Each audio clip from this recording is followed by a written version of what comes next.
Hello everyone, my name is Jaybird and welcome back to Seduce Me the Otome. Let me just check my volume. Okay, it's good. Any further ado, let's just jump into it. I felt a hot shudder run down my spine. The voice from my dreams echoed through the air into my ears. I looked around, panicked alongside the incubi. James placed a hand on my shoulder, trying to remain calm. My glasses are fucking dirty. God damn. I don't need glasses for this. I'll just lean closely to my computer screen. Don't worry. No one will hurt you. Okay. Are you sure? Are you really sure? Are you really sure? Me. All of us shut our heads towards the doors. Finally pinning down the direction of the I don't give a shit. Let's just go. Fuck off. Yeah. Malik suddenly laughed wildly, staring at me in disbelief. Whoa! Who let the bitch out of her cage? What is this? A reverse harem or something?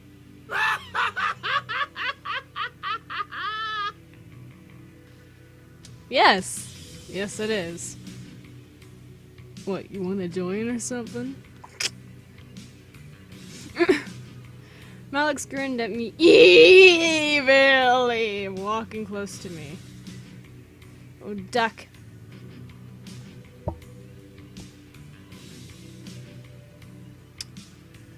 Okay, well, we can skip all this, can't we? You're safe. You've been protected as... Okay. We can...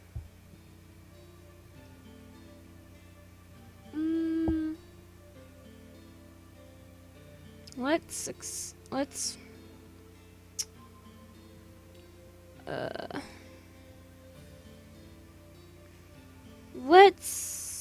I wanna work on homework. Let's see. I had to work on my homework. I had school tomorrow regardless of what was happening in my life. At that moment, I wished school was over. Well, might as well get it done now. I reluctantly took my books out of my bag that sat on the floor. I made my bed into a study picnic area as I began to work through my homework. The benefit of doing your homework in the morning, not having to do it later. The downside, mornings suck for trying to use your brain for anything educational. The formula for fixed cost is FC plus VC times Q equals TC. Marginal cost is total cost minus fixed cost. I felt my brain slowly start to ramp up the flow of logical thought, speeding up the time I was working on each economic question I had. It wasn't a matter of me being smart about anything when it came to doing homework or doing well in class, but I was quick to learn and easily retain information. If only I could learn about the boys this fast. I stopped. Did I really just compare learning about demons to learning about economics? It's 7 a.m. It's too early to be alive, let alone make sense. I shook my head and continued to work. I returned to bed, feeling the weight of the morning drag me under my covers to try sleeping again. I had energy, but I wanted more sleep. It was Sunday and nothing was happening today. Come on, eyes, back to sleep. I shut my eyes and tried to slow my breathing. I looked at my phone to check the time once again. It was noon, yet it felt like I had slept for much longer. Why is time going so slowly?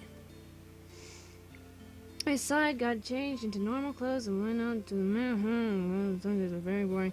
We're gonna not disturb them. Yeah, we're gonna skip all this, and we're gonna make simple chicken and rice. Gotta keep their energy and strength up with the protein. I took my time, blah blah blah blah blah. We're gonna find one of the incubi. I quickly rushed back and grabbed a second food dish before hunting down one of the boys. I looked down on each hall, trying to find one of the incubi, wondering so that I wouldn't have to go through each individual room finding them. I pursed my lips in irritation. Where the heck are they? I sighed, knowing that I would have to search for them in each room. I quickly turned and headed back to the dining room one last time. When I arrived, I gasped. He's there! Matthew was crouched near the kitchen doorway, peering into it as if a rat had gotten loose in the pantry and he was stalking the exterminator. Matthew? Shh. Okay. I quickly shut my mouth and pressed my lips together in silence, confused but fearful as to why I had to be quiet. I tiptoed to Matthew, who was crouching by the entrance to the kitchen. His gaze and head moved across the side of the kitchen, still trying to find whatever he was looking for. He's in there. What? What? Yeah, what?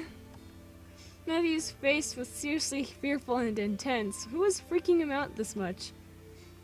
My mind, however, instantly pinned the person down in my conclusion, Max. Malix? Why did he come back and why was he in my kitchen? I started to freak out, remembering the fear I had felt the first time we had met. However, I wasn't sure.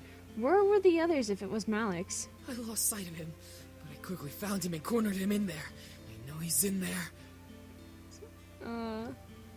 Who's in there? That fluffy killer thing. The wave of disappointment going down my spine is a fucking tidal wave. Fluffy killer thing. I bit my lip, suppressing a laugh.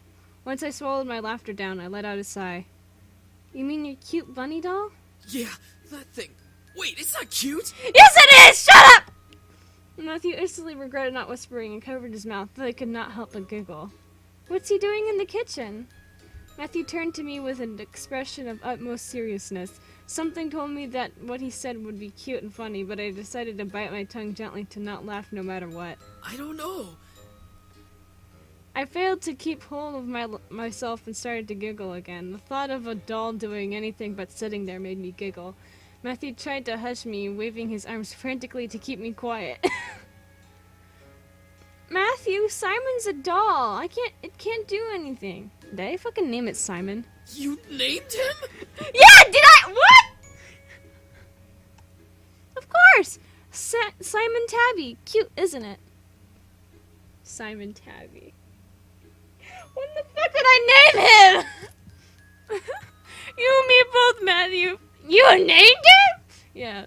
Matthew let out some sort of defeated whine before turning back to the kitchen, trying to find Simon from where he was. I placed their food on the table and looked as well. So, what's your plan of attack? Well, I plan to make my way through the kitchen as quietly as I can, and hopefully not get stabbed. Sounds simple. Matthew nodded in agreement before finally moving from his spot and tiptoeing into the kitchen.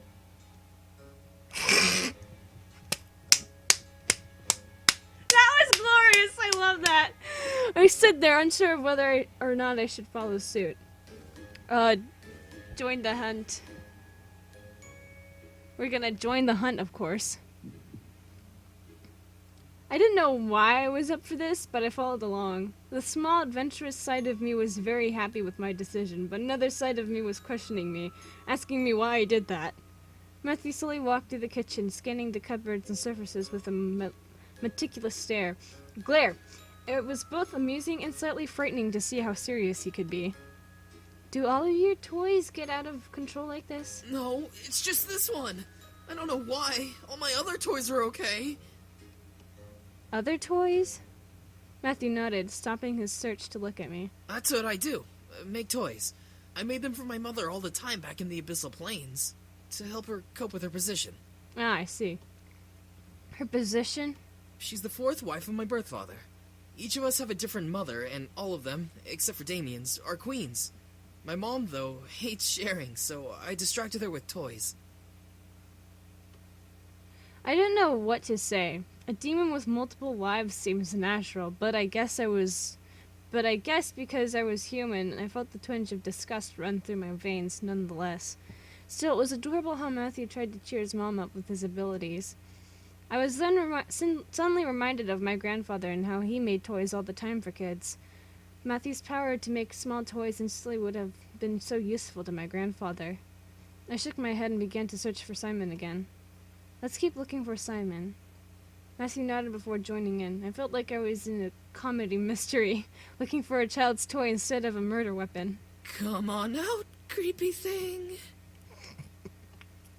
Its name is Simon. Matthew ignored my statement and began to slowly open the cupboard, sifting through the inside contents. I decided to follow suit, starting at the opposite end of the kitchen. Matthew, what do we do if we find him? We stick him back in my pocket. And? I looked to Matthew, waiting for him to finish replying. However, he kept his eyes to the ground, trying to answer my question, remaining in thought. I continued to search the cupboards, unsure now if this plan was going to go anywhere. Why was I even doing this? Simon Tabby was a... Oh no. What the... Matthew and I scanned the kitchen frantically, searching for the source of the laugh. I knew that thing was evil! Oh my god, your voice is adorable! Suddenly, everything went black. Shit. Ah! Who turned out the lights? I gripped to the nearby counter, not wanting to hit anything or fall in the darkness. There were no windows, so the room was almost completely pitch black.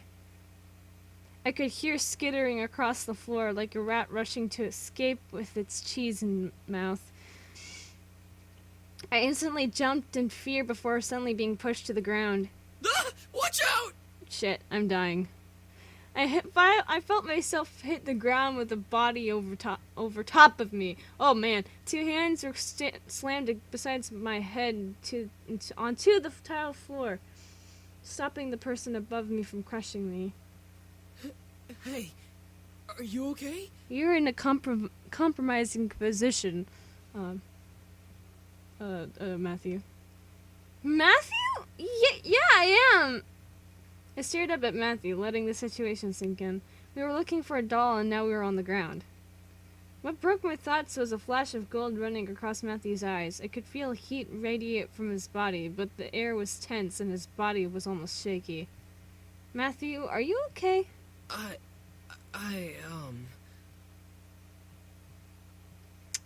Well, I heard him gulp, answering my question. He wasn't okay, I could tell, but he wasn't moving. Matthew? Sorry. Come on, speak. Soon a golden glow covered Matthew's eyes. I expected to feel warmth in my body from an upcoming spell, but I felt nothing. Something was wrong. I need you to push me off. I have a boner. From the sound of his voice, he was desperate to get up and off of me. Why couldn't he move, though? Then it hit me. Matthew, do you need energy? I do. But God, you sound like you're about to, you're like on the verge of orgasming and also constipated.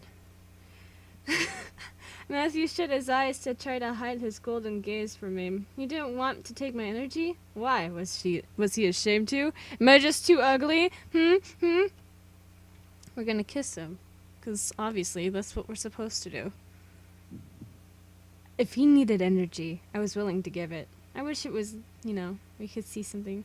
I gently grabbed Matthew's face and tilted his head to angle with mine. Leaning in closer to him, I brought my face and lips up to his and kissed him deeply.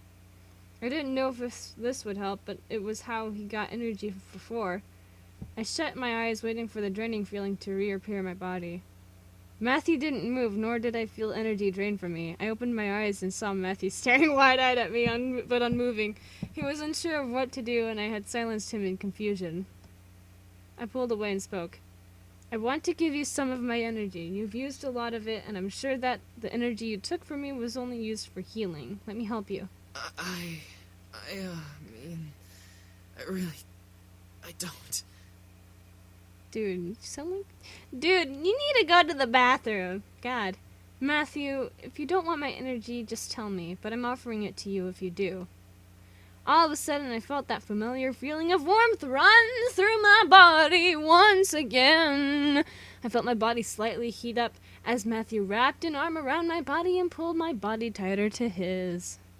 Matthew grew a lustful gaze before bringing a hand up to cup the back of my neck. Well, god damn, son! Whoo! Whoo! We finally got an image for the thumbnail. Woo! Love this shit, man.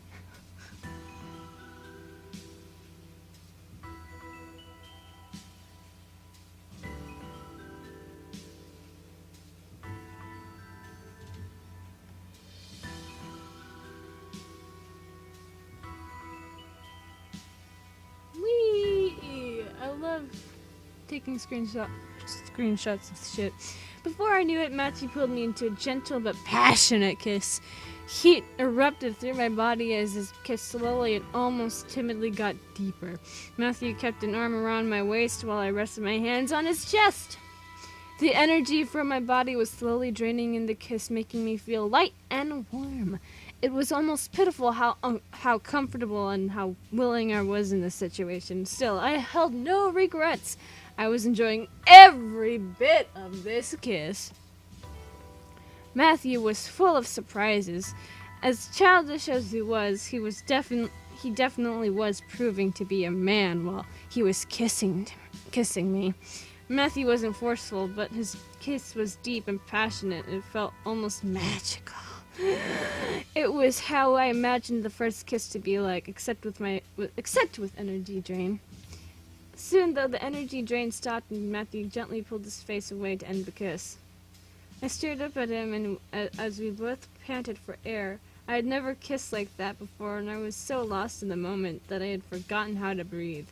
Good job, you fucking idiot. Matthew moved a strand of hair from my face to behind my ears, eyes still full of desire. Matthew stared silently at me, unsure of what to say. However, I could tell that he was full, yet yearning. I could feel the hold of his mind-altering spell fade away, but I still felt hot. Something told me that I wanted more. But at the same time, I wasn't sure if I truly did want to give any more. We're gonna keep going, cause yes, baby! I opened the opportunity and I was enjoying it as much as he was. I wanted more and I was going to let him keep going. I wanted to keep going. I leaned up and kissed him again. Matthew gasped against my lips, but continued to kiss back. I could feel him pull on the tail of my bow, releasing it and following his hand off from around my neck. He moved the ribbon to his pocket before gently unbuttoning the top 2 buttons of my blouse. Oh, god damn. The desire in my body drove me insane, forcing a moan to escape my lips as he ran kisses from my lips down to my exposed neck. As he began to ravish my neck and shoulder in hot kisses, I leaned my head back and let a pleasurable sigh escape my lips. Matthew was ruthless in his passionate kisses on my skin. Matthew didn't stop touching and kissing me, making more moans and gasps run out of my mouth onto the open air. He may have been full, but he was as hot as I was, okay? I couldn't even comprehend how much time we spent making out.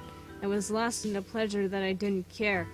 Call it sinful, but I didn't care. I loved it. His touch, his kiss, his heat. I desired it beyond anything at that moment, even as he lowered his kisses down my chest to just above my brow. My heart was beating wildly in my chest. Something about Matthew intrigued me immensely, but something made my heart quicken for him. It couldn't have been love, but it was too passionate to be lust. What was it? However, I began to feel dizzy, seeing the ceiling start to spin almost wildly. I gripped to Matthew's shoulders, trying to signal him to stop, but my mind faded to black before I could let out another sound. I felt good. I didn't care that I was blackened out. I felt warm and fuzzy in the darkness. I never knew indulging in that kind of passion would be that good. I now just waited to waken, hopefully in a good way. My eyes eventually fluttered open, adjusting to the sight around me. I felt familiar silks underneath me, letting me know that I was in my bed. Oh, yawning!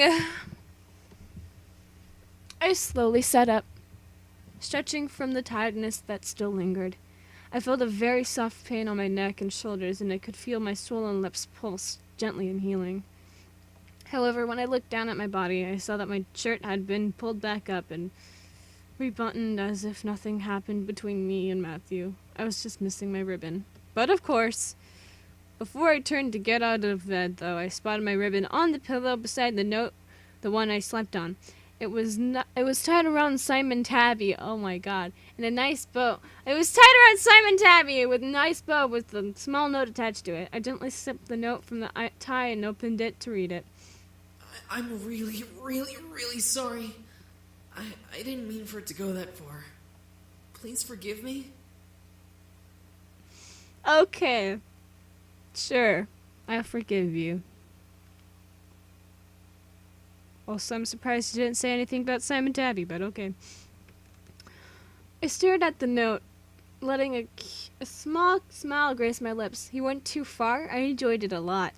It was cute, though, to imagine him thanking me for something we both did and enjoyed. I brought the note to my chest, letting the memories of our meeting flood my mind. I indulged myself too, Matthew. I looked to the time out of curiosity. The large white numbers on my phone showed 5:31 p.m. Yikes, 4 hours of being knocked out, and I still feel tired. It was Sunday, so I was allowed to sleep longer if I wanted to. The remainder of the night passed by, surprisingly uneventful. The boys continued to train with each other, but were kind enough to stop and make me dinner. I was glad for that.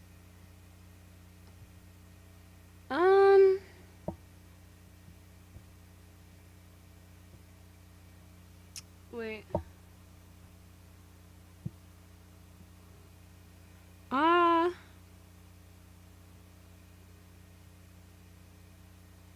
think I'm gonna skip a little bit. Before I could reach the handle of the door, however, someone took my hand. Huh? I turned to see Matthew, who was holding my hand back with a concerned frown on his face. My name. My name's Jeff. Your name? My true name isn't Matthew. I want you to know my real name. If something were to happen. Yeah, I know. His true name? What did he mean? Why was he telling me this now? Oh, yeah, because I know. Shut up. Matthew gently pulled me to him and leaned close to whisper in my ear. My name is Zekeru. Zekeru. Zekeru! Okay. As he said his name, I could feel it lock into my memory. Something in my head would make sure I would never forget it. Matthew pulled away and smiled at me, despite still carrying worry in his eyes. If you are in any danger, call my name. I promise that I'll come and help you. Okay, thank you. I stared up at Matthew, unable to say anything. I could only nod in response. Matthew smiled before releasing my hand and heading into the dining room. Yes, that makes sense if you say it. If you think about it. No, if you don't think about it, it won't make sense. Something told me that name would be used eventually. Yeah, like today. Fuck. Or the day in the game. And right on cue, Naomi drove up to the gates with Suzu waving me down. I rushed out the door and we headed to school, talking about the homework and the coming day. We made it into the school without a hitch. Our lockers were in the same part of the hall, so we quickly unloaded what we needed to and got our important books and necessities. First incident of the day. Yeah, we don't care. We're gonna stand up and walk away. No. I wasn't going to bring myself to her level. She was a bully, but I was not going to let her get to me. I had to be stronger than her, and only then would I have beaten her. I stood up and brushed myself off, pretending nothing had happened. Anderson, you okay? No. That was a pretty bad fall. No. Yeah, I'm fine. A fall like that is nothing. I merely blah blah blah. Friggin' bunch of Lisette feet lickers. Yeah, fucking lasagna feet lickers. That's gross, Suzu. You're gross, Naomi. It's true. It's all OMG! Lisette is the best. Lasagna. Let's follow her around because we obviously don't have lives. I love you, Susan. Naomi and I could not help but laugh. The group behind us, however, did not like Susie's words. At least my dad doesn't. Yeah, we don't care. Fuck, did you just say? Yeah. No, I think it's Suze. Lasagna. Surprisingly, the school day went off without another incident. I went to my classes, had lunch, and was anxious to get home. As the bell rang for school to end, I felt my phone vibrate in my pocket. Huh? A text from Dad? I'll be picking you up today. Make sure you're ready to go when I get there. That's kind of a surprise. I quickly headed back to my locker and got my things before waiting for Naomi and Suzu.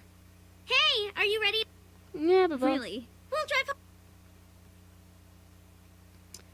I waved goodbye to Naomi and Suzu before heading off to the usual spot where my dad picks me up. Took the time to listen to my music while I waited. Well, guys, I think I'm gonna end this episode here because, next episode they're gonna fight and all that shit, I like to use my thumbnails whenever I like to use all the thumbnails. So, with that being said, if you guys enjoyed this episode of Seduce Me, the Otome, and you want to see more, then leave a like down below, leave a comment down below, share with your friends, subscribe if you haven't, ring that notification bell, and remember, die safely. Bye-bye!